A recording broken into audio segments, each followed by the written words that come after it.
Across our planet lie secrets carved in stone, etched on metal, and hidden in maps, secrets that shouldn't even exist. Beneath the hills of China, a labyrinth of hand-carved chambers stretches endlessly, yet history is silent about who built them. A mysterious copper scroll whispers of buried gold, a treasure map sealed away for 2,000 years. And a centuries-old chart of the world shows Antarctica, without a single drop of ice. These aren't myths. They are real discoveries, and they defy everything we thought we knew about our past.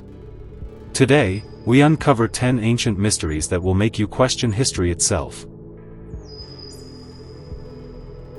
Beneath the burning sun of 19th-century Mesopotamia, buried under centuries of silence and sand, a discovery was made that would challenge everything the modern world thought it knew about myth and memory. In the year 1853, in the ruins of an ancient Assyrian city called Nineveh, a British archaeologist named Hormuzd Rassam uncovered something strange, a clay tablet, cracked and weathered, inscribed with wedge-shaped marks of cuneiform. It seemed, at first, just another remnant of a forgotten age. But when it reached the hands of George Smith, an expert in ancient languages working at the British Museum, the world shifted. Because as he translated the faded lines etched into that clay, a chilling realization dawned: this was not just a story, it was the story. The same story told in the Book of Genesis, the Quran, and countless other traditions.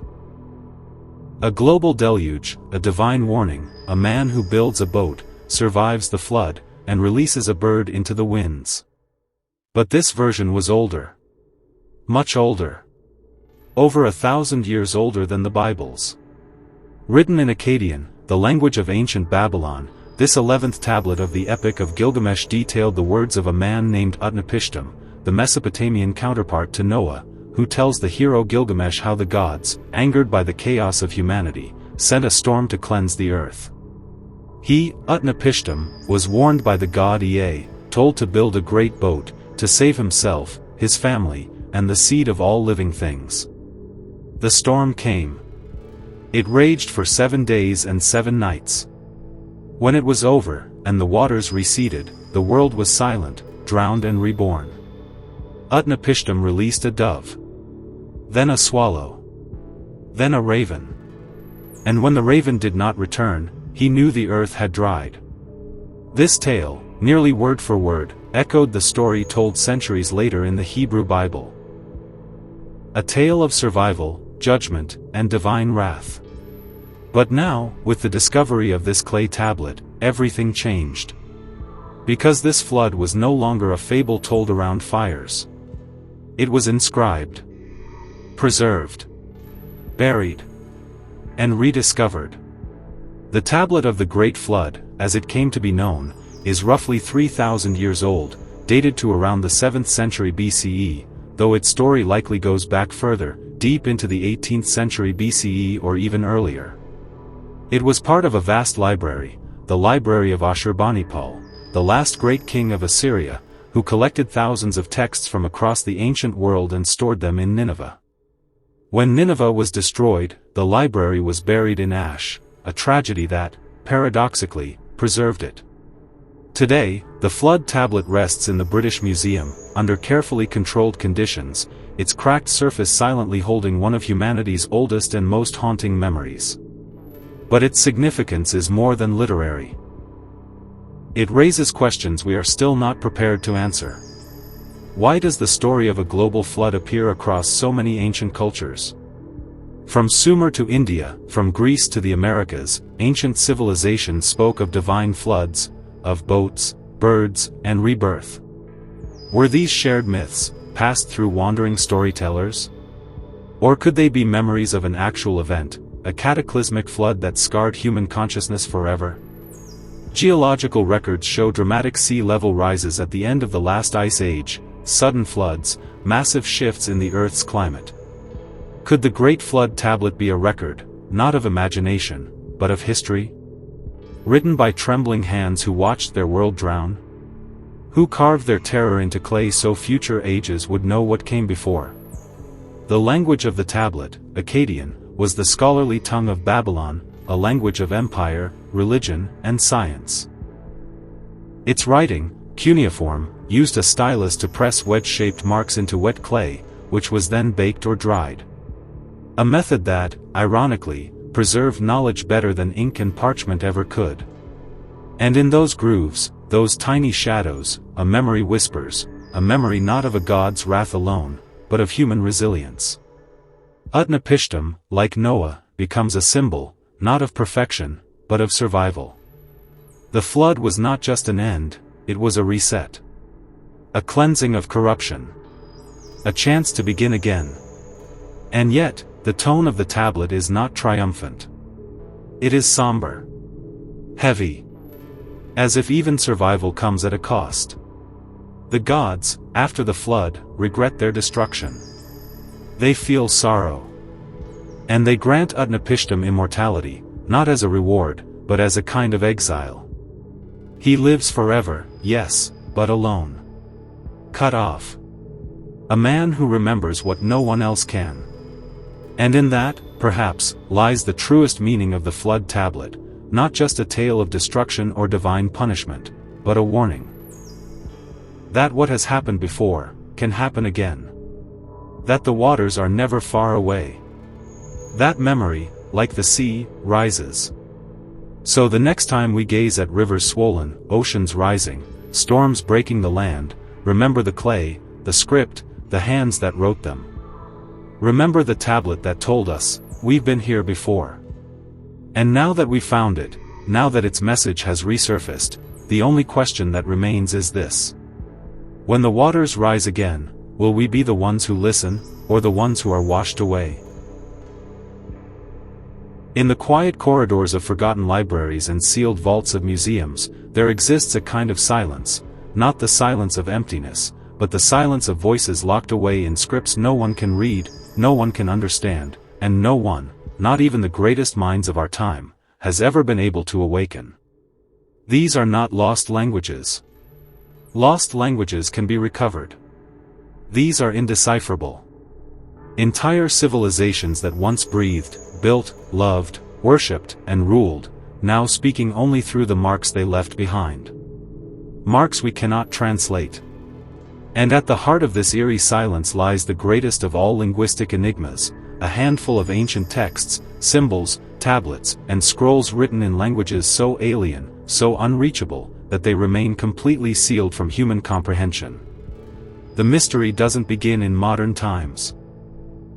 It began thousands of years ago, deep in the sands of forgotten empires, beneath the ruins of temples swallowed by jungle and time, where strange symbols were carved into stone, etched into gold, or inked onto brittle leaves with trembling hands, languages made by people whose names we don't know, whose gods are now shadows, whose cities lie broken. One of the most haunting of these is the Rongorongo script of Easter Island. A wooden tablet was first found in the 19th century, covered in a looping, glyphic script.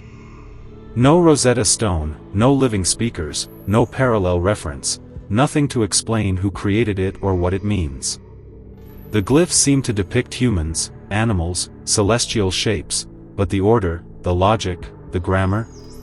Pure mystery. Not a single sentence has been conclusively read. Some believe it is a form of proto-writing. Others argue it may be phonetic or mnemonic. But the truth? No one knows. Just 29 tablets have survived, barely. The rest were burned, destroyed, or lost to missionaries who thought they were heretical objects. The voices of an island culture, extinguished.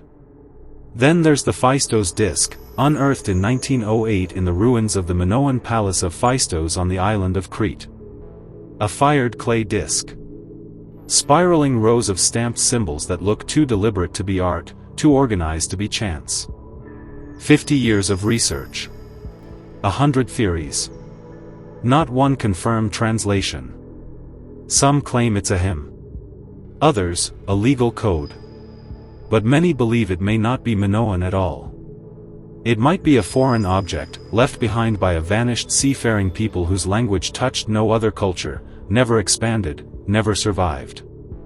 Like a voice that whispered into the world once, and then disappeared forever.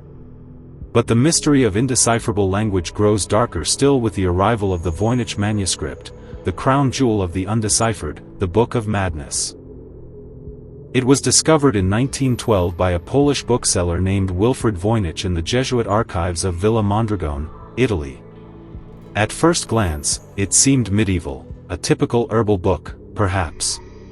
But soon it became obvious, nothing in this book was typical. Its 240 pages are filled with illustrations of unidentifiable plants, cosmological charts of impossible stars, naked women bathing in green liquids, and text, endless text, written in an unknown alphabet that matches no known language, ancient or modern. It has no punctuation, no spaces, and no decipherable structure. Radiocarbon dating places it in the early 1400s. Its vellum is real. The ink is real. But the content? A cipher with no key. Linguists, cryptographers, even codebreakers from the US and British intelligence communities have tried, and failed. Some say it's a hoax. Others say it's the relic of a forgotten sect, a magical text, or even alien. Yet in 2020, artificial intelligence suggested the language may have some structure, as if it was real. And if that is true, then someone, somewhere, once understood it. The deeper you go, the stranger it gets. In the ruins of the Indus Valley Civilization, Mohenjo-Daro and Harappa, lie thousands of stone seals, each inscribed with mysterious symbols. This civilization was vast, sophisticated, urbanized, and yet, its language remains undeciphered. The seals are tiny, often no more than a few inches across. They contain stylized animal figures, unicorns, bulls, and 5 to 7 glyphs, always arranged in a precise way. Are they names? Prayers? Inventory lists? We do not know. And with no bilingual texts, no Rosetta, there may never be a way in. Even their script direction is debated, right to left, or left to right. The civilization vanished around 1900 BCE, likely due to climate collapse, but their language died before they did. And unlike Sumer or Egypt, their words never leapt across empires. They remained still. And then they were gone. But indecipherable language isn't only ancient. In 1984, in a remote village in Venezuela, a schoolteacher recorded an old woman speaking something he couldn't identify. It wasn't Spanish, nor any known indigenous dialect. Linguists came, they listened, and they couldn't place it. A dying tongue. A single speaker. And with her death, the language died, and no one even knew what it was. There are more. The Olmec writing of ancient Mesoamerica. The Linear A of the Minoans. The Proto-Elamite tablets from Iran. All undeciphered. All sealed. Each one is a key, but the locks they once opened have crumbled into dust. Yet in a strange way, these languages are still speaking. Their silence is loud. We obsess over them not because they're forgotten, but because they refuse to be remembered. We want to know what they said. What their writers believed. What secrets they kept. Did they warn of coming catastrophe? Did they praise forgotten gods? Did they record histories that would shake the ground beneath us if only we could read them? Or were they simply, like us, trying to be understood? The tragedy of these languages is not that they died. It's that they are undead. Visible, tangible, right before our eyes, and yet unreachable. They tempt us with the illusion of comprehension. As if meaning is just beyond the veil. As if, with one more theory, one more discovery, we could pull back the curtain. But what if we never can? What if these scripts are messages not meant for us? What if language, like memory, fades not when it is destroyed, but when it is ignored? Somewhere, in an archive, in a crate in a museum basement, in a clay tablet buried beneath unexcavated earth, there may lie the final clue, the cipher, the decoder, the key. Or perhaps, it was already found. And misunderstood. Or misplaced. Or, hidden. But until then, these scripts wait. Eyes that cannot blink. mouths that cannot speak. And a question that cannot be silenced: what if the words were never meant to be read again? In the arid cradle of southern Peru, where the wind whispers through an endless desert and the sun scorches the earth into silence, lie vast, haunting symbols carved not by machines or modern minds, but by hands lost to time. They stretch across the plains of Nazca and Palpa, enormous, meticulous etchings of birds, monkeys, spiders, and strange geometric patterns, only visible in full when viewed from far above, from the sky. The Nazca Lines, as we call them now, are one of the greatest mysteries ever etched into the face of the earth, and they have defied explanation since they were first brought to the world's attention. Though local people had long known of their existence, it wasn't until 1927, when Peruvian archaeologist Toribio Mejia Zesp stumbled across them during a field trip on foot, that the lines entered scholarly consciousness. But it was not until the 1930s, when commercial airplanes began flying over the region, that the full scale and eerie purpose of these geoglyphs came into view. What appeared from the ground as faint furrows in the dust were, from the sky, revealed as perfect figures: a hummingbird with an elongated beak spanning over 300 feet, a monkey with a spiraling tail, a spider with legs stretched in uncanny symmetry. Hundreds of shapes, some simple lines stretching miles across, others massive, intricate depictions of animals and possibly even humanoid forms, were suddenly visible. Who created these, and why? The Nazca culture, which flourished between 100 BCE and 800 CE, is widely credited with their creation. A pre-Incan society that left behind no written records, the Nazca were known for their mastery of ceramics, textiles, and irrigation. But the lines, these surreal desert drawings, suggest something else: an obsession with the sky, with motion, with celestial beings perhaps, or gods who watched from above. The method of construction is surprisingly straightforward. The creators removed the dark iron oxide-coated pebbles on the desert surface, revealing the lighter-colored earth beneath. Because the Nazca Desert is one of the driest places on Earth, with virtually no rain, wind, or erosion, the lines have remained remarkably preserved for over 1,500 years. But the simplicity of the method only amplifies the mystery of the intent. How did a culture without flight or high vantage points create designs that span hundreds of feet and maintain perfect proportions only visible from the air? Was there some form of scaffolding? Did they possess a knowledge of surveying techniques unknown to other ancient peoples? Or, was someone watching from the skies? Theories have swirled for decades. Some believe the lines were ritual pathways, meant to be walked during sacred processions to appeal to deities, particularly those of rain and water. Others argue that the designs were astronomical calendars, aligning with solstices, planetary movements, or celestial events. Some scholars suggest the glyphs represent constellations in symbolic form, an earthbound sky map for a civilization desperate to understand and perhaps influence the heavens. The lines have no consistent scale, no obvious pattern to the untrained eye. Some are geometric, straight lines, trapezoids, zigzags. Others are zoomorphic: the famous monkey with coiled tail, the massive condor with its razor wings, the stylized orca, the dog, the lizard, all imbued with a symbolic resonance we can no longer fully interpret. There are over 800 straight lines, 300 geometric figures, and more than 70 biomorphs that we know of, etched across 500 square kilometers of desolate plain. And still, new lines continue to be discovered using satellite imagery and drones, hidden in the dust for centuries, untouched, unspoken. But the real enigma lies not in how they were made, but in who they were meant for. From the desert floor, most of the glyphs are barely visible. The only way to truly witness them, to see the deliberate elegance, the scale, the symmetry, is from the sky. And therein lies the chilling question: why would a civilization that had never flown create works of such magnitude, visible only to beings hovering hundreds of feet above? Were they offerings to sky gods? Messages to deities watching from the heavens? Were the lines part of an ancient communication system not meant for human eyes?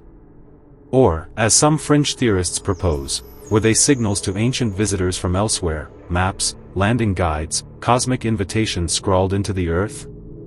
These speculations are often dismissed by archaeologists, but even they admit that the sheer size and complexity of the geoglyphs seem to imply a knowledge, or an intention, that remains elusive. The Nazca Lines are more than drawings. They are acts of devotion, laborious prayers pressed into the earth over decades, perhaps centuries. Imagine the people, barefoot, sunburned, focused, scraping away pebbles in blistering heat, day after day, guided by ropes, stakes, and calculations, to bring to life a 1,000-foot-long bird that no one would ever truly see. Why? For whom? And what did they believe they were conjuring? In 1941, American professor Paul Kosak called the lines the largest astronomy book in the world, after observing that one aligned with the setting sun on the winter solstice. His student, Maria Reich, would devote her life to the Nazca Lines, mapping them, protecting them, and arguing their astronomical significance. For 50 years she fought against looters, developers, and dismissive scholars, insisting that the lines were a calendar, a testament to the Nazca's celestial understanding. Even as she aged, nearly blind and frail, she walked the desert with measuring tape and notebooks, convinced she was deciphering a cosmic code. And yet, despite her devotion, no consensus emerged. The lines resist translation. They reveal themselves only to deny us meaning. Where once there was a people who knew their purpose, now there is only speculation. And what the Nazca saw when they looked to the sky, what voices they heard, what stories they inscribed in the dust, has been swallowed by centuries of silence. Today, tourists fly above them in small aircraft, gasping at the scale and perfection, snapping photographs, circling the same lines again and again. But from below, the desert remains empty, flat, hot, still. No structures surround the glyphs. No temples. No altars. Just the lines, fading ever so slowly into the sands. The Nazca civilization itself vanished long before the Spanish arrived in South America. Drought, possibly brought on by ecological collapse, likely played a role. Their irrigation systems failed. Their cities emptied. Their gods did not answer. But the lines remained. In 2018, a truck driver illegally entered the protected area and damaged part of a geoglyph, highlighting how vulnerable these ancient messages still are. That same year, archaeologists using drones discovered more than 50 new lines etched into surrounding hillsides, fainter, older, possibly even predating the Nazca entirely. So who, then, began this tradition of sky-drawn art? And is there another layer, another message, waiting to be revealed beneath the dust? What if the lines are part of a much larger map, one we've only begun to glimpse? Or a sequence of rituals we have interrupted but never completed? What if decoding them requires not just math or myth, but a mindset no longer known to us? We are left, then, with this haunting truth. Across the deserts of Peru, the earth still bears the whispers of a people who sought to speak to the stars. In silence. In dust. In lines so large only the sky could see. And as we look down from above, from planes, from satellites, from drones that buzz like insects over ancient wings and spiral tails, we are forced to ask, who was looking back, when the lines were first drawn? In the shadowed vaults of the British Museum, behind glass thick as secrets and spotlights that flicker like torchlight from another time, sits a relic that defies explanation and rewrites what we thought we knew about the ancient world, a cup that changes color before your eyes, as if it remembers the hands that shaped it and the rituals it once served. It's called the Lycurgus cup, and it is not just a goblet, it is a coded artifact of forgotten science, a puzzle of glass and light that modern researchers are still struggling to fully comprehend. When illuminated from the front, the cup glows an opaque sea green, almost jade in its calm, but when light comes from behind, the entire vessel flares into a blood-red brilliance, as though filled with molten fire or ancient wine still fermenting in memory. This strange optical illusion, or rather, this optical engineering, was not discovered by accident. It was crafted deliberately, over 1,600 years ago, in the hands of artisans whose names are lost, whose workshops are silent, but whose knowledge may have surpassed even ours. The cup was unearthed in the 1950s, but its strange property was not fully understood until decades later. In fact, the cup was acquired by the British Museum in 1958, after being part of a private collection in Rothschild hands since the 19th century. For years, it was admired for its delicate cage-like structure and its mythological imagery, a scene showing the doomed king Lycurgus of Thrace entangled in vines, punished by Dionysus for daring to oppose the gods. But no one realized that this goblet, this translucent green vessel, was harboring a secret that required modern technology to reveal. In the 1990s, scientists investigating the glass under electron microscopy found something astonishing. The glass was impregnated with tiny particles. Nano-sized specks of gold and silver, suspended throughout the material, in such specific proportions and spacing that the cup could manipulate light on the nanoscale. That's right. Over a millennium before the invention of nanotechnology, Roman craftsmen, likely in Alexandria or Antioch, had achieved something modern science would only begin to explore in the late 20th century: nanoplasmonics, the manipulation of electron clouds in metal particles to influence how light is absorbed and reflected. It wasn't random. This wasn't alchemy. It was precision. Microscopic measurements showed gold particles averaging 70 nanometers in diameter, evenly distributed, a feat so delicate and controlled it would require high-tech laboratories today. And yet, these artisans did it by hand, by trial, by intuition refined over generations, in flickering workshops lit by oil lamps and echoing with the hiss of furnaces. How they knew which combination of ground metals, heat, and chemicals would produce this phenomenon, we don't know. Perhaps they observed the effect in accident, in failed experiments. Perhaps the knowledge was passed down through master glassmakers like whispered magic, never written, only shown. But the Lycurgus cup is the only known surviving example of this specific technology in antiquity, and that raises disturbing questions. Was it once common, and all others lost to time? Or was it rare, a single masterpiece, a secret kept even then? And more importantly, what was it for? Was it a ritual object? A ceremonial chalice meant to awe emperors and priests under candlelight, its transformation a visual omen or divine spectacle? Was it meant to show the power of Dionysus, god of wine, madness, illusion, by literally changing what the eye saw, as his cult changed what the mind believed? The myth etched into the cup is no random choice. King Lycurgus, enraged by the arrival of Dionysus and his followers, struck down one of the Maenads and tried to banish the god from his land. As punishment, he was entangled by living vines, driven mad, and ultimately devoured by horses. The story is one of transformation, of the illusion of control shattered by divine chaos. And the cup enacts this story not just in sculpture, but in light, changing form as if echoing Lycurgus's fate. But this isn't just artistic symbolism, it may also be functional.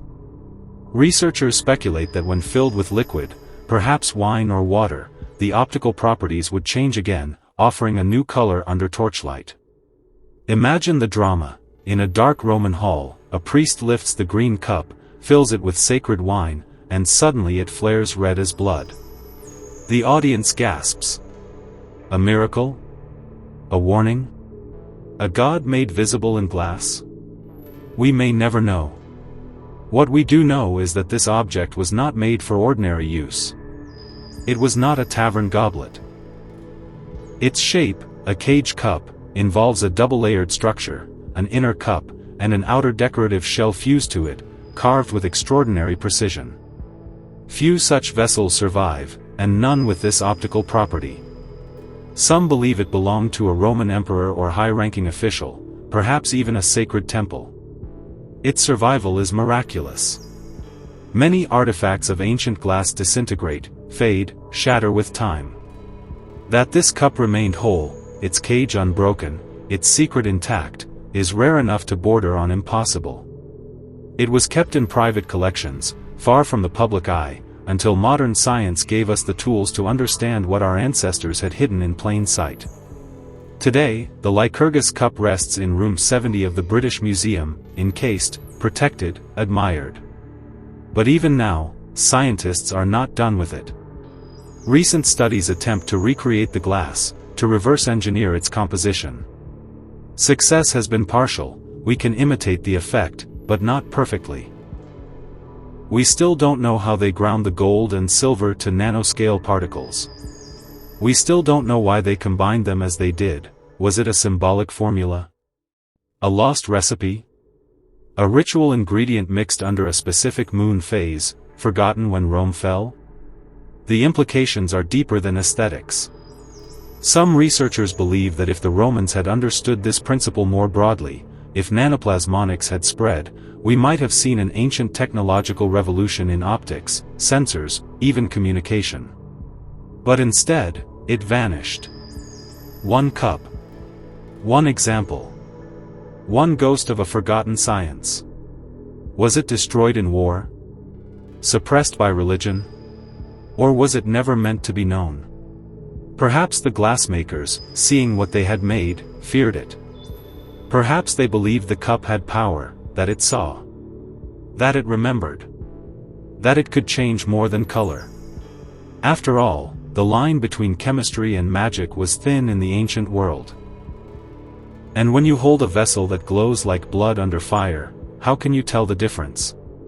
We name it Lycurgus for the myth it bears, but the real mystery is not the king, nor the god, it is the maker. Who were they?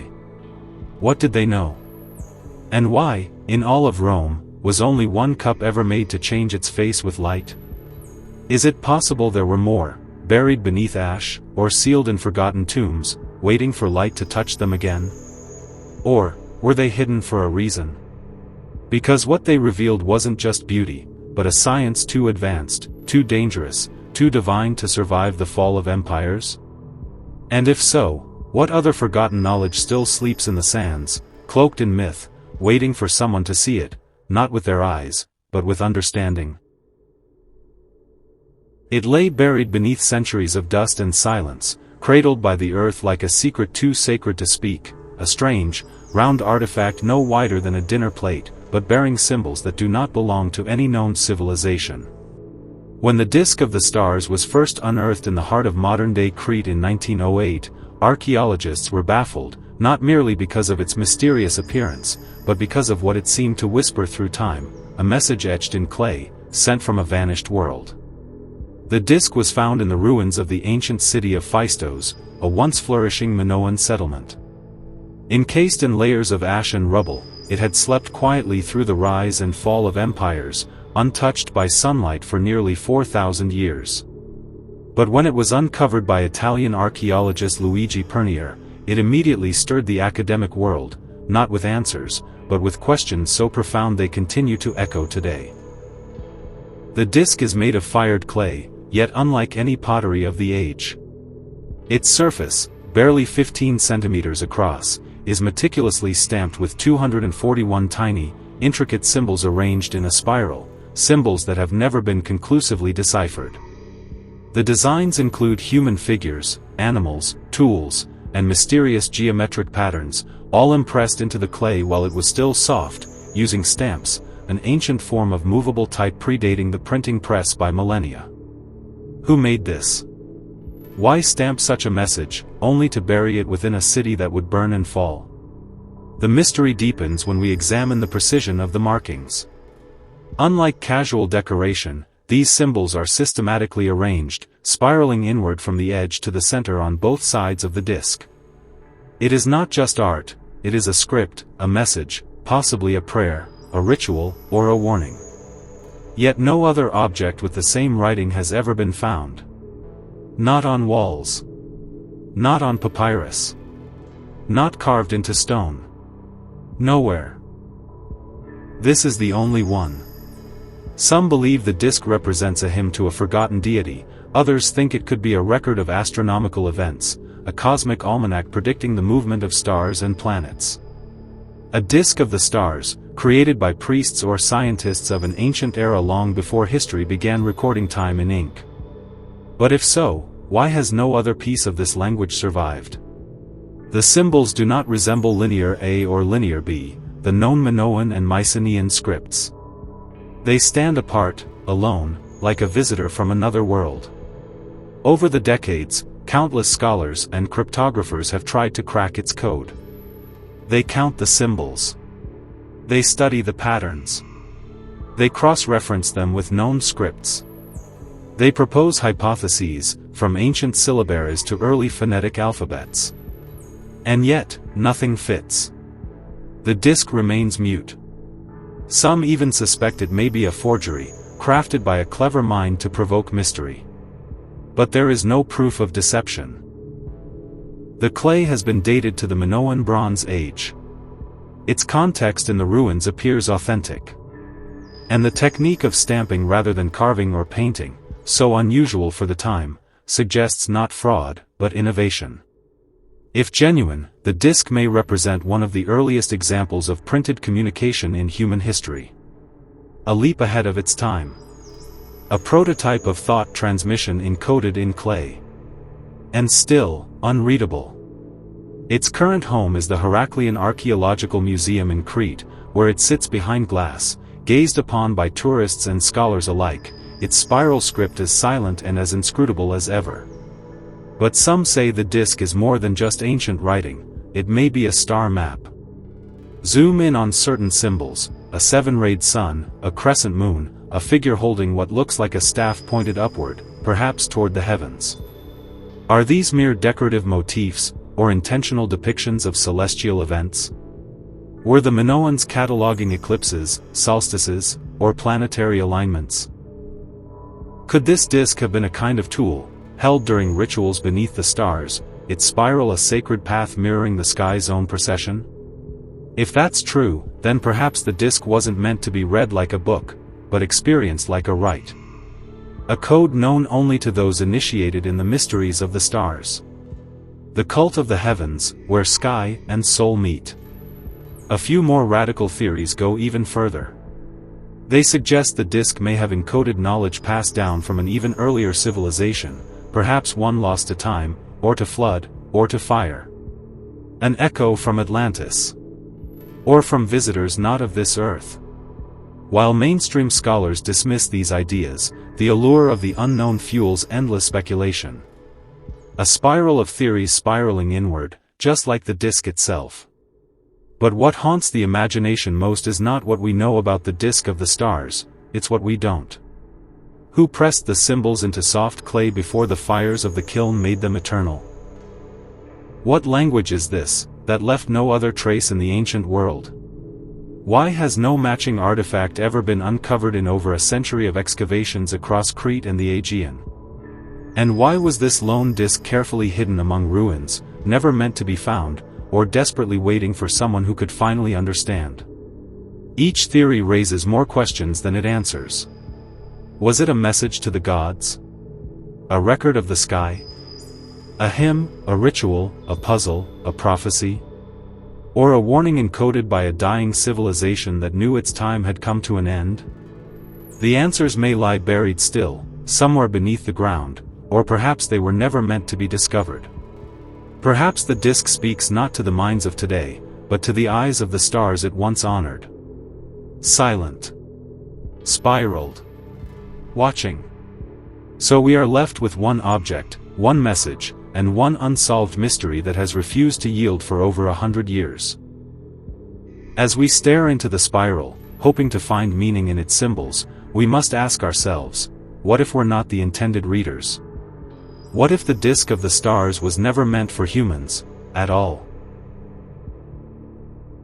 Under the cold, iron-gray skies of northern Europe, when the wind howled across the fjords and the sea itself seemed to carry whispers of conquest, a weapon was forged that should not have existed in its time. Its name was simple, carved into the steel in bold Latin letters, plus Ulfberht plus T, but behind that inscription lay a technological enigma that would haunt historians and metallurgists for centuries. First unearthed in the late 19th century by archaeologists dredging the muddy banks of the river Weser in Germany, the blade lay dormant for nearly 1,000 years, its edge still gleaming, its balance flawless, a relic of the Viking age that refused to yield to time. The sword was unlike any weapon known from the medieval world.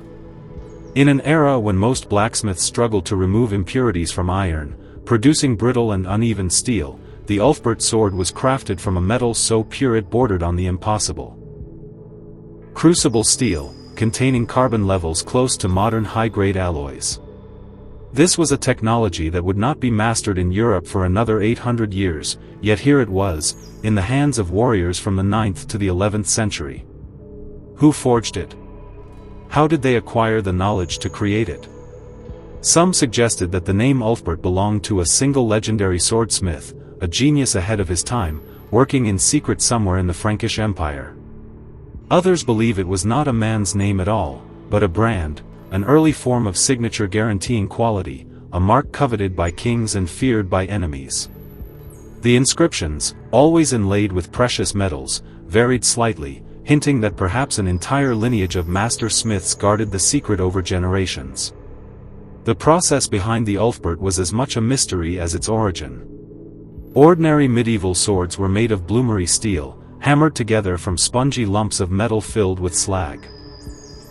The Ulfberht, in contrast, was made from steel heated to over 3,000 degrees Fahrenheit in crucibles, allowing the carbon to distribute evenly and creating a blade that was both incredibly strong and remarkably flexible.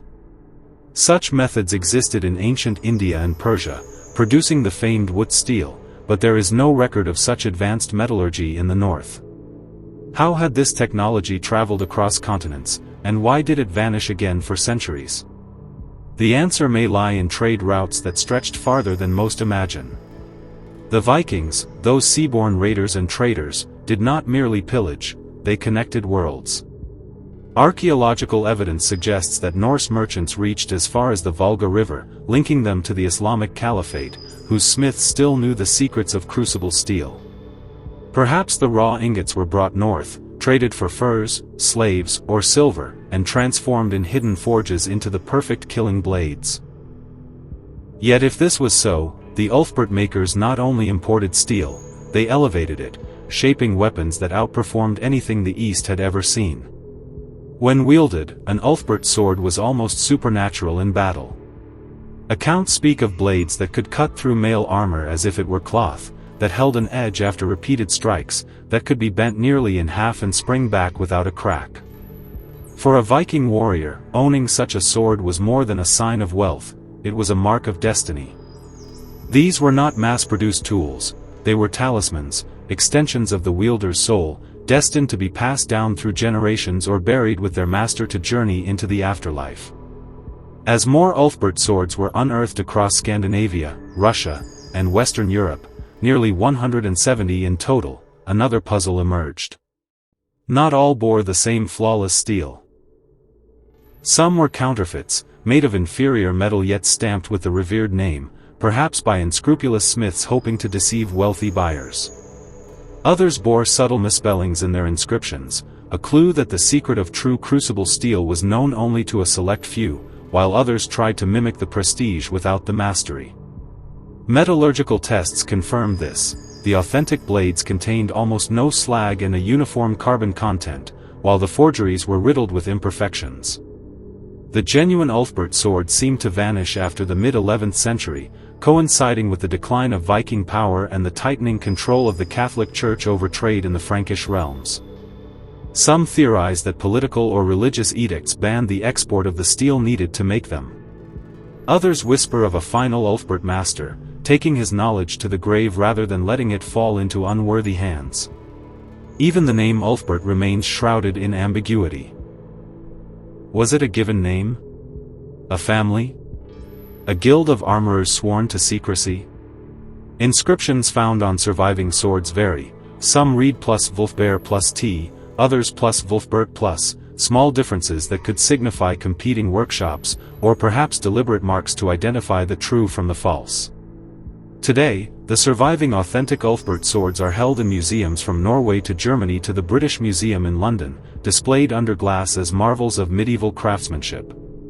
Yet even in these sterile settings, they radiate a quiet menace, as if they remember the screams of the battlefield, the taste of blood in the rain.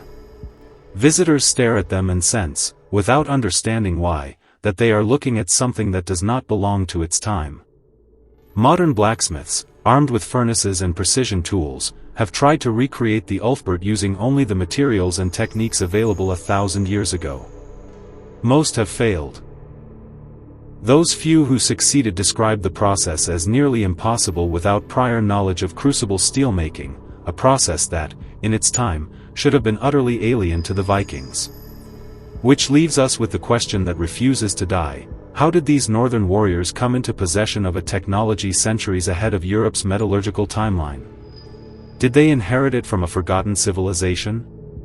Did a lone genius stumble upon the secret by accident? Or could there have been a deeper connection between distant cultures, one that rewrites everything we think we know about the so-called Dark Ages?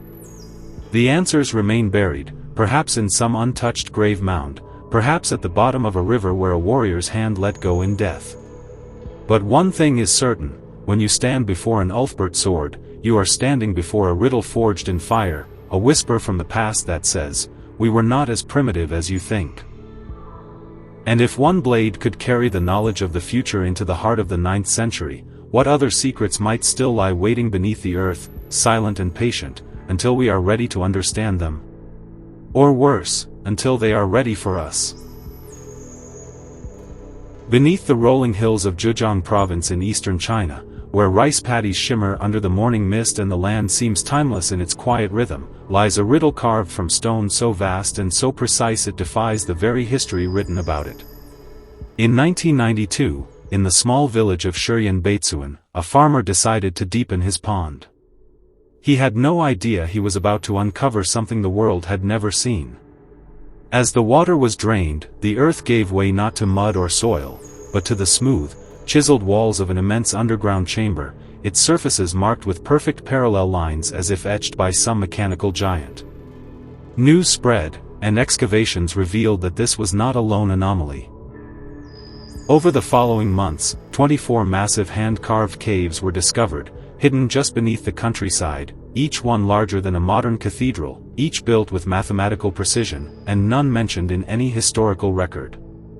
The Longyou Caves, as they came to be called, stretch across 30,000 square meters, with heights reaching 30 meters in some chambers. The walls, ceilings, and even the massive supporting pillars are covered in the same enigmatic parallel markings, carved deep into solid sandstone, consistent from floor to roof with almost no variation, as if done to a single meticulous standard. But no tools have been found, no debris, no inscriptions to tell who built them or why. Archaeologists quickly realized the scale of the effort required. The excavation of just one cave would have meant removing around 1,000 cubic meters of stone, weighing thousands of tons, using only the hand tools available in ancient China. Multiply that by 24, and you have a project involving hundreds of thousands of tons of rock, all removed without leaving behind so much as a stone chip in the surrounding area. There are no signs of transportation routes, no quarries nearby, no waste piles, only empty space and smooth stone, as if the rock had simply vanished. Dating the caves has been equally perplexing. Without organic material inside, radiocarbon dating is impossible, and the absence of artifacts leaves little to anchor them in time. Some researchers suggest they were built during the Qin dynasty, over 2,000 years ago, while others push the date back much further, into the mists of prehistory. But here lies the paradox: in Chinese history, a project of this magnitude would have required the sanction of an emperor, the labor of thousands, and a reason worth recording. Yet in the vast and detailed chronicles of Chinese civilization, meticulous records of battles, taxes, and even weather, there is not a single mention of the Longyou Caves. The question of purpose is equally baffling. These were not mere storage chambers. The interiors show careful architectural planning, pillars positioned for structural integrity, ceilings arched with graceful precision, and patterns engraved on every surface. Some chambers connect to others, while some stand isolated, yet all share the same uncanny style. No soot marks or fire pits indicate human habitation, and no altars or relics suggest they were temples. They seem almost too perfect, as if designed for a purpose that has vanished from human memory. Standing inside, one feels the silence pressing down, the air cool and dry, preserved as it has been for centuries. The scale disorients you. The walls rise higher than any ancient dwelling, their surfaces lit in modern times by artificial lamps that cast sharp shadows across the mysterious carvings. The texture of the chisel mark suggests an intentional aesthetic, not a byproduct of quarrying. But why would ancient builders spend such immense effort to decorate the walls of caves that no sunlight would ever touch? Some theories propose military use, fortified storage for grain or weapons, but their elaborate finish and lack of defensive features argue against it. Others suggest they were giant water reservoirs, yet they show no signs of water channels or sealing. A more speculative school of thought points to ritual or symbolic purposes, perhaps connected to a civilization older and more advanced than we know, whose knowledge was lost long before recorded history began. The engineering itself raises questions of technology. The precision of the angles, the smoothness of the surfaces, and the uniformity of the carving suggest techniques far beyond simple hammer and chisel work. If the builders had access to advanced tools, what happened to them? No remnants of such equipment have been found, no workshops, no ancillary structures, nothing but the empty halls themselves. Since their discovery, the caves have become a subject of intense debate among archaeologists, engineers, and historians. Some point to similarities with ancient underground complexes in other parts of the world, like the Derinkuyu city in Turkey or the Hypogeia of Malta, suggesting a shared ancient impulse to carve into the earth. Could there have been a global tradition of subterranean architecture, a network of hidden knowledge passed through forgotten trade routes? The local villagers, whose ancestors had lived above these caverns for centuries without knowing of their existence, tell no legends of their origin. The caves were simply not part of their lore. This absence of oral history is itself a mystery, for such monumental works usually echo down generations in folk memory. Today, the Longyou Caves are open to visitors, illuminated by electric light that only deepens their strangeness. Tourists wander through vast halls where every surface bears the mark of a chisel, yet not a single signature, not a single clue. Engineers marvel at the fact that after all this time, the caves have not collapsed, despite the lack of reinforcement, testament to an understanding of load-bearing stone that is, frankly, extraordinary. The state has preserved them as a cultural site, but preservation has not brought answers. In academic circles, debates rage. Were they an imperial project lost to the records, the work of a vanished culture, or something else entirely? Every theory collapses under the weight of its own unanswered questions. The deeper you go, the more the caves seem to resist explanation, as if guarding their secret from those who would pry too closely. Some whisper of ancient technologies, forgotten methods of stone cutting, or even lost machines. That could explain the speed and precision of their construction. Others drift into the realm of the forbidden, speaking of contact with civilizations beyond our world, visitors who left no trace but their architecture. Yet even the most grounded investigators admit that the Longyou Caves simply do not fit neatly into the known timeline of human achievement in China. They are too big, too perfect, too silent. And perhaps that silence is the point. For here, in the cool stillness beneath Zhejiang, lies a monument to something we cannot name, a reminder that our history may be less a straight line than a shattered mirror, with shards scattered in the dark. As you stand in one of those colossal chambers, the walls towering around you, the air heavy with stillness, a thought creeps in unbidden. If a civilization could create this, and then vanish so completely that not even a whisper of it remained in the world's oldest continuous culture, what else has been built, and buried, that we have yet to find? And when we do find it, will we be certain it was meant for us to see? Beneath the parched cliffs of Qumran, in the Judean desert, the spring of 1952 revealed a discovery unlike any of the Dead Sea Scrolls that had emerged before, a brittle, corroded sheet of hammered copper, rolled tight like an ancient cigar and locked in silence for nearly 2,000 years. It was found not in the soft parchment or fragile papyrus of biblical manuscripts, but in a medium so defiant to time that the archaeologists who uncovered it realized instantly, this was no ordinary scroll. Its surface was green with centuries of oxidation, too rigid to unroll without destroying it. And so, with a delicacy that bordered on surgery, the scroll was sent not to a library but to a metals workshop in Manchester, England, where in 1955 it was carefully cut into strips, its edges curled back to reveal the words hidden for millennia. What emerged was not prophecy or scripture, but a list. A list unlike any found in the ancient world.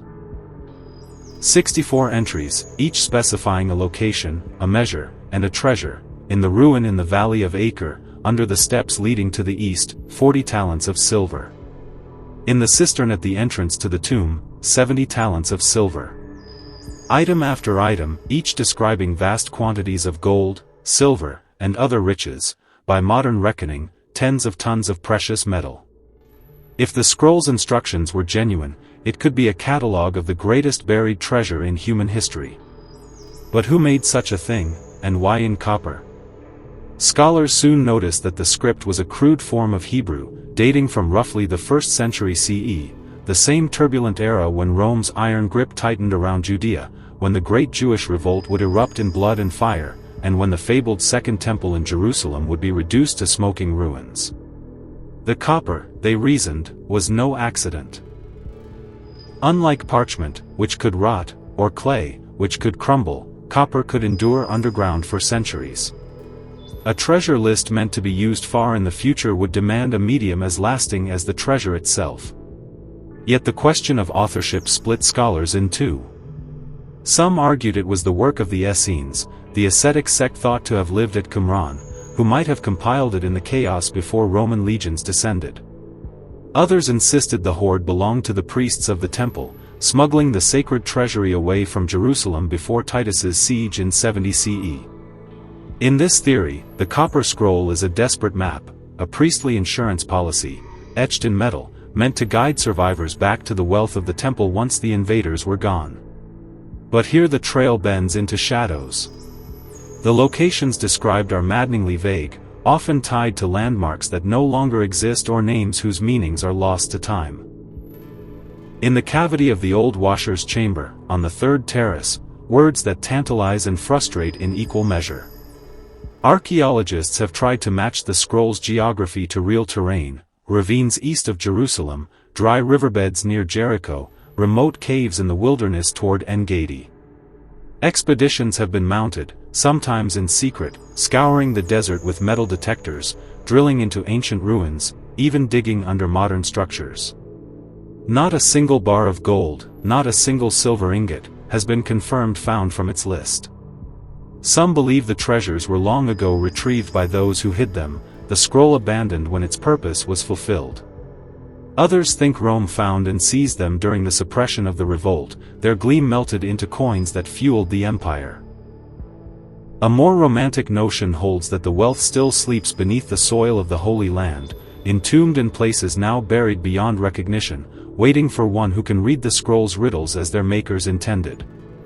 And then there are the skeptics, who whisper that the copper scroll is not a treasure map at all but a record of offerings or a pious fantasy, written to inspire hope in a community under siege. Yet even they cannot fully explain why such a text would be committed to copper, why go to such trouble if its contents held no practical use. Today, the copper scroll rests in the Jordan Museum in Amman, displayed under glass, its cut-open panels laid flat for all to see. The green surface is scored with ancient Hebrew letters, their edges rough from the saws that freed them. Tourists file past, peering at the lines that once promised unimaginable wealth. But behind the scenes, researchers still wrestle with its enigma, debating each phrase, parsing each place name, chasing clues through the ruins and deserts of the Levant. Every so often, rumors flare, a new dig, a hidden find, a clue that might at last crack the code. None have held. The copper remains silent. And so the scroll's allure grows, drawing treasure hunters, scholars, and dreamers alike into its web. It is, after all, not merely a relic, but a challenge, a voice from 2 millennia past, daring us to find what it guards. Perhaps the gold and silver lie where they always have, waiting for the one person who will stand in the right place, see the right stone, and remember the right words. Or perhaps they are gone forever, and only the scroll endures, a mocking survivor of a lost fortune. But if the treasures still lie hidden, one question chills even the most ardent seeker. In the 2,000 years since the copper scroll was sealed, how many others have stood over the spot where a fortune slept beneath their feet, and never knew it? In the year 1929, deep within the vaulted chambers of the Topkapi Palace in Istanbul, a rolled fragment of ancient parchment emerged from the shadows of forgotten storage. Dusty, brittle, its edges frayed by time, this was no ordinary map. When the curator unfurled it, colors still vibrant after 4 centuries, he realized that he was gazing at something extraordinary, something that should not exist. It was the Piri Reis map, drawn in 1513 by the Ottoman admiral and cartographer Piri ibn Haji Mehmed, known to history as Piri Reis. Crafted on gazelle skin with meticulous ink strokes, this was a world chart unlike any known of its era. On its curling surface danced the coasts of Western Europe, North Africa, and astonishingly, the Americas, features that European navigators had barely begun to explore in earnest. But most unsettling of all, sketched at the bottom of the map was a landmass that scholars would later claim was the northern coastline of Antarctica, drawn centuries before the continent's official discovery in 1820. The shock deepened when geographers noticed that this Antarctic outline appeared not buried under its 2-mile-thick sheet of ice, but free of it, suggesting a depiction of the land as it might have appeared thousands of years ago. How could such knowledge have reached the hand of a 16th-century admiral? Piri Reis himself left cryptic notes scrawled across the parchment, explaining that he had compiled the chart from 20 charts and Mappe Mundi, and 8 Jafari maps, some of which dated back to the time of Alexander the Great, others supposedly captured from Christopher Columbus himself.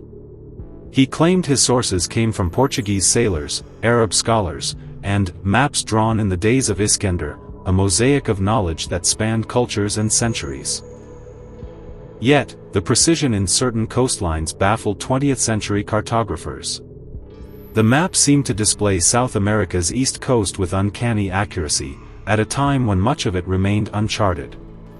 Rivers, bays, and mountain ranges fell into place almost perfectly when overlaid with modern surveys. But it was the Antarctic segment, if that's truly what it is, that sparked the fiercest debates. In 1960, U.S. Air Force cartographer Charles Hapgood examined the Piri Reis map and suggested it was evidence of a prehistoric civilization capable of sophisticated navigation and cartography. Hapgood argued that the depiction of an ice-free Antarctica matched seismic surveys of the continent's subglacial topography, a view of the land that would only be possible before the last glaciation, perhaps more than 6,000 years ago. If Hapgood was correct, this would mean that some ancient mariners had charted the world in a state of geological and climatic conditions vastly different from our own. The possibility staggered historians. Was the map a palimpsest of lost knowledge, passed down from seafarers whose very existence had been erased from recorded history? Skeptics, however, proposed alternative explanations. Some claimed that the supposed Antarctic outline was in fact an exaggerated representation of South America's southern tip, distorted by the difficulties of transferring three-dimensional geography onto flat parchment. Others argued that Piri Reis, brilliant as he was, merely stitched together fragments of contemporary maps, and that the appearance of ice-free Antarctica was a coincidence born of imperfect blending. Yet these counterarguments faltered when confronted with the richness of detail in certain areas, detail that should have been beyond the reach of any 16th-century navigator. Adding to the enigma were the map's unusual orientations and scales. It was drawn in a portolan style, with compass roses radiating lines across the seas, but the precision of its longitudes, despite the lack of accurate time-keeping devices, remained a technical marvel. Some modern analysts even speculated that the original source maps Piri Reis consulted might have been compiled using aerial perspectives, as if the cartographers had seen the world from above. Could this be the echo of an ancient technology, or was it simply the product of an extraordinary confluence of human skill and accumulated knowledge? The history of Piri Reis himself adds yet another layer to the mystery. Born around 1465 in Gallipoli, He served as a privateer and naval commander during the height of Ottoman maritime power. His voyages took him across the Mediterranean and along the coasts of Africa, where he captured foreign ships and their charts. A devoted student of geography, he compiled his findings into the Kitab-i-Bari, a massive nautical atlas filled with illustrations and sailing instructions. The 1513 world map was but one masterpiece in his career, yet it is the only surviving fragment of a larger chart that might have encompassed the entire globe. The rest of the original has been lost to history, perhaps destroyed in palace fires, perhaps simply decayed beyond retrieval. Today, the surviving piece measures just 87 by 63 centimeters, a tantalizing shard of a once complete vision. The gazelle skin has darkened with age, its pigments faded, but the artistry remains intact, a witness to the ambition of a man determined to capture the known and unknown world alike. In the Topkapi Palace Museum, the fragment rests under controlled light and temperature, its every crease and stain now catalogued, its mystery still unsolved. Scholars pore over high-resolution scans, tracing the faint red lines of coastlines, deciphering annotations in Ottoman Turkish, cross-referencing with every scrap of historical cartography they can find. Yet the central questions persist. How could Piri Reis have known about landforms that modern science only confirmed in the last century? If his sources did indeed stretch back to antiquity, who were the mapmakers who first recorded such visions of the earth? Were they Phoenicians? Ancient Egyptians? A civilization erased from our timelines? Or is the truth something even stranger, an echo of a past so distant it brushes against the very origins of humanity? Some fringe theorists leap to the idea of alien intervention, pointing to the map's alleged aerial precision. Others imagine survivors of a lost Ice Age civilization, perhaps the fabled Atlantis, who sailed across a different world and etched its memory into maps that would outlast their culture. The Piri Reis map remains both artifact and riddle, a thin sheet of gazelle skin that holds within it the weight of impossible history. It whispers of seas crossed before the compass, of coastlines drawn before the ice, of a network of knowledge spanning oceans and ages. And in the quiet halls of the Topkapi Palace, where the air smells faintly of old leather and dust, it waits, silent, enduring, daring anyone to truly read it. For if this map is what some believe it to be, then our understanding of the past is not merely incomplete, it is wrong. Which raises the question, if a fragment of gazelle skin can overturn centuries of accepted history, what else lies hidden in the locked chests of forgotten archives, waiting to tell us that the world we think we know is only a shadow of the one that was? Beneath the restless waves off the southern coast of Japan's Ryukyu Islands lies a formation that has gripped divers, historians, and scientists with equal measures of awe and disbelief, a submerged labyrinth of terraces, steps, and looming stone walls that seems both impossibly ancient and eerily deliberate, known as the Yonaguni Monument. It was in 1986, during a routine dive to observe hammerhead sharks, that local diver Kihachiro Aratake first saw it, an immense mass of sandstone rising from the ocean floor, its flanks carved with sharp edges and geometric precision that nature rarely replicates. Word spread quickly, and soon, teams of marine geologists and archaeologists descended into these waters to see for themselves the colossal rectangular platforms, sweeping staircases, and a towering face that stared silently from the depths. Some claimed it was a city swallowed by the sea thousands of years ago, perhaps the remains of a lost civilization older than recorded history, while others insisted it was nothing more than an extraordinary quirk of erosion. Measuring roughly 150 meters long, 40 meters wide, and 27 meters high, the monument's sheer scale stuns the senses. Broad terraces run like giant steps into shadowed depths, narrow passageways wind between towering walls, and flat plains connect at perfect right angles, creating the uncanny impression of architectural planning. The most famous feature, the so-called main terrace, looks like a massive ceremonial platform, with wide steps ascending in measured intervals, as if once meant for processions or gatherings. Around it are other enigmatic elements, a star-shaped platform with 5 protruding corners, a massive triangular stone that some say is aligned with ancient solstice points. And perhaps most mysterious of all, the Gosintai, a rock formation that resembles the head of a giant turtle, revered by local Okinawan legend as a guardian spirit. Geological analysis reveals that the formation is made of medium to fine sandstone and mudstone, layered horizontally, rocks that, under natural tectonic activity, can fracture into flat surfaces. Critics argue that the forces of plate movement, combined with seasonal typhoons and relentless wave action, could have produced the sharp angles and terraces without human intervention. But proponents of the man-made theory point to the uniformity of the steps, the presence of carved channels that might have been water conduits, and what appears to be tool marks on certain surfaces. Some researchers, like marine geologist Masaaki Kimura, have argued that the site was part of a sprawling complex that included roads, castles, and temples, connected by stone causeways.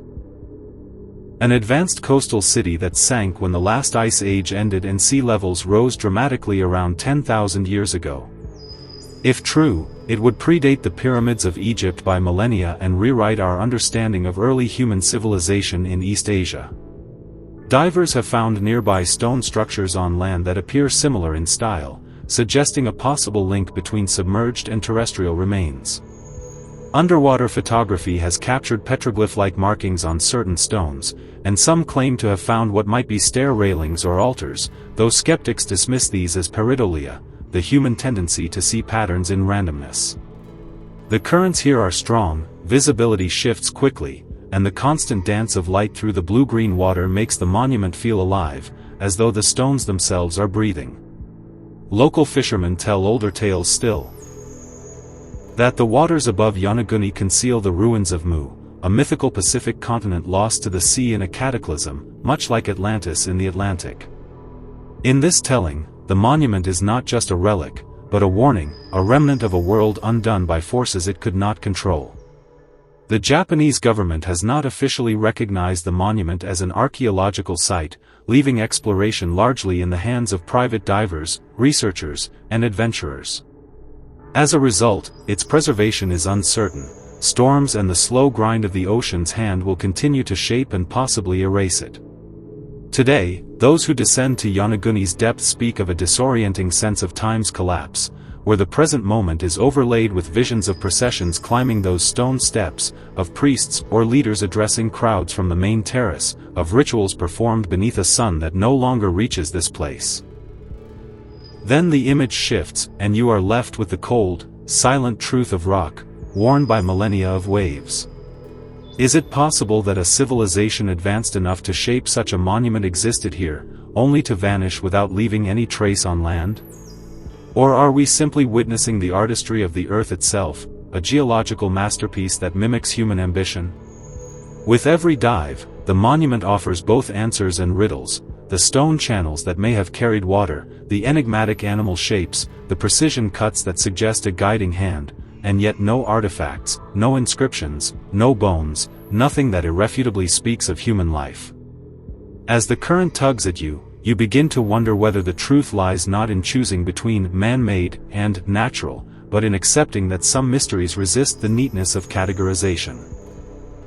Perhaps the Yonaguni Monument is a threshold, a liminal place between the known and the unknown, inviting us to question the limits of our history books and the certainty of our science.